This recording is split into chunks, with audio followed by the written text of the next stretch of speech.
Hey everyone, welcome back to our mystery series. Today, we'll uncover the mystery of the deceased, particularly why the killer placed the body at a height. It's a hot topic of revenge killing. Are you ready? Mom starts a Sherlock Holmes journey, using village gossip as powerful clues and even coins to bribe students.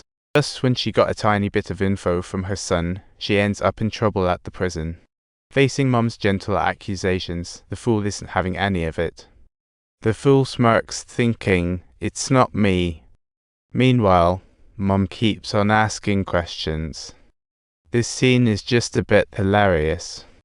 Subtitles: the fool suddenly recalls something and, with an expression that screams "I didn't do anything wrong," covers his eyes while staring at his mother, causing her to break down instantly.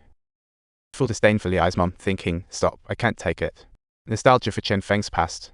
Mom regrets wanting a nice night with son, but seeing his pain, she hesitates to approach. Ansing worked at the pharmacy for decades. Mom knows it well, but Ansing suddenly says, "You can't. If you actually kill her, then don't ever show up in front of me again." After returning home, Mom switches directly to emotional mode. She pulls out her son's long-treasured photos, ready to uncover the truth, only to stumble upon some juicy gossip. The deceased girl had visited with a friend and wanted to save photos on her phone as a memory trap. One goes to find the phone, and the other to find the friend, and results in a chase through the fog. She pretends to fix the phone and easily wins the girl's favor, but unexpectedly a mob of boys rushes in. Spotting a bunch of sneaky boys, the girl gets nervous and heads straight for Mom, then makes a sudden escape. When she comes back, the girl has mysteriously vanished.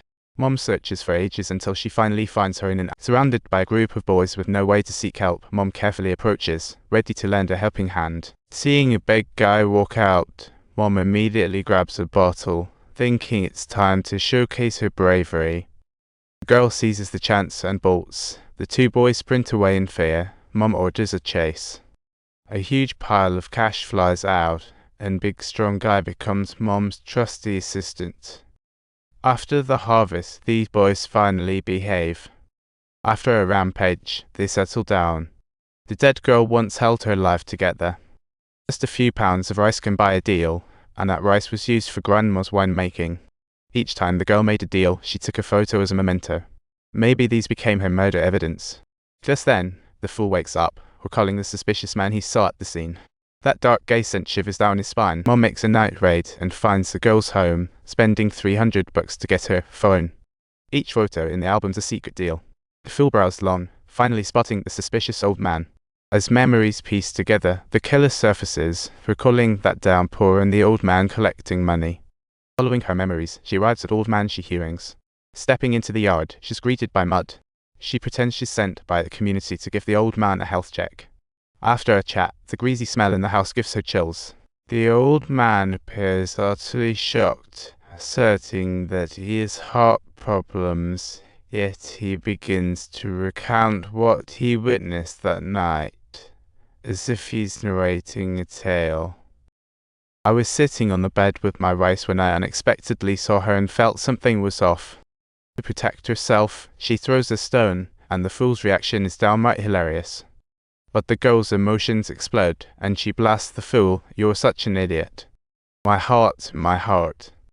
The girl despises these men and their help, yelling out in a fit of rage. She curses at these guys hating this help, but somehow can't call the fool an idiot. Mom once taught her that when someone insults you, you should fight back. If he hits you once, you hit him twice." The fool stands dumb, grabs his phone, unsure which number to dial, dazed by drink. Phone in hand, he's in a flurry, debating whether to spin away or charge in to take a look, unsure about his decision. Finally, he bursts out in anger. Perhaps he couldn't take it anymore. Approaching the girl carefully, he calls her name but gets no response, so he drags her up to the second floor. "Wait, what happened all of a sudden? You've got this wrong. The surveillance department isn't even the criminals, and he's mistaken for the wronged one." The old man is extremely nervous. Mom wants to deny it, but when the uncle makes her son's signature move, it's utterly shocking.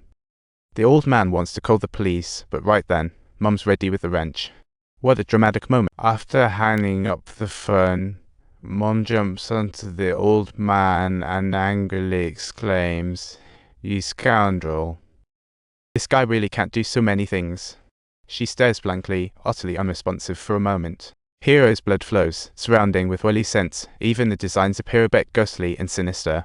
He quickly retreats, trying to clean up the blood, but no matter how hard he tries, that blood isn't flying back into the body. Repeating the same actions for over 10 minutes yields nothing. He wearily wipes his face, merging blood and tears together.